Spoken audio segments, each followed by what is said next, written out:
want you to weigh in on another very interesting bit of detail that has just come in, where according to reports, this is what the Israelis are doing. The Israelis are reportedly using mobile phone tracking technology to carry out assassinations inside of Iran. The Iranian military-run Fars news agency has now said that the Israelis are using mobile tracking to assassinate individuals inside Iran. It previously had killed Ismail Haniyeh in the same manner in Tehran. Haniyeh, remember, the former political leader of Hamas, was killed inside of Tehran in July 2024 in an assassination that is widely attributed to the Israelis. The Fars, which is affiliated with Iran's Revolutionary Guard Corps, has added that even if the mobile phones are turned off, they can still reveal the individual's whereabouts, and it follows calls inside Tehran urging for political and government officials to stop using their phones for the time being while this war is ongoing. All right, so this is an interesting bit of information that has just come in, where the Iranians are now coming out and saying that they suspect that mobile phone tracking is being used by the Israelis to carry out assassinations of the top Iranian leaders.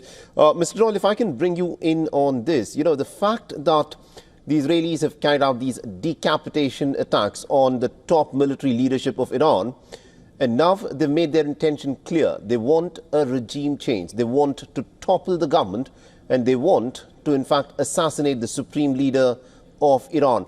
The fact that the Israelis are using this mobile phone technology, what does this point towards? Well, we've seen Israel using very sophisticated forms of surveillance in the past. You remember the pager attacks against the Hezbollah leadership. And it would be a huge surprise to me if Iranian leadership, military, security and political, weren't aware of the risks of having their mobile phones anywhere near them. Whilst it might be feasible that they would have fallen for it in the first wave of attacks when maybe they were caught by surprise on Friday. I think that if you had any sense, knowing the very sophisticated tracking technology that Israel does possess, to be carrying around any electronic device that could be tracked, I think would be very foolhardy. What we do know is the supreme leader is meant to have been taken off to a bunker.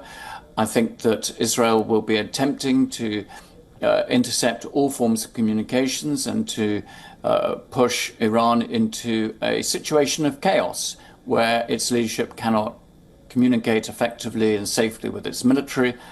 And indeed, of course, they have now targeted the broadcasting center.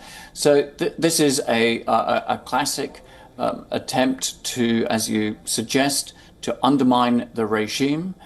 But, you know, against that, whenever a nation is attacked, there is this rallying around the leadership, even if it's not popular. And the Iranian regime is not popular. It does have an appalling human rights record. But I fear that whilst Iranians may not like that regime in large parts, they will not like the idea of another country coming to do this through the use of bombs and the like, which kill innocent civilians, over 200 according to Iranian sources. So I think all of this suggests we're going to be in for a long haul.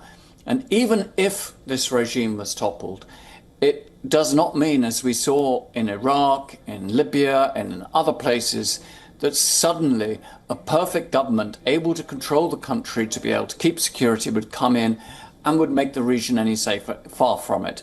So this is really a dangerous, dangerous gamble.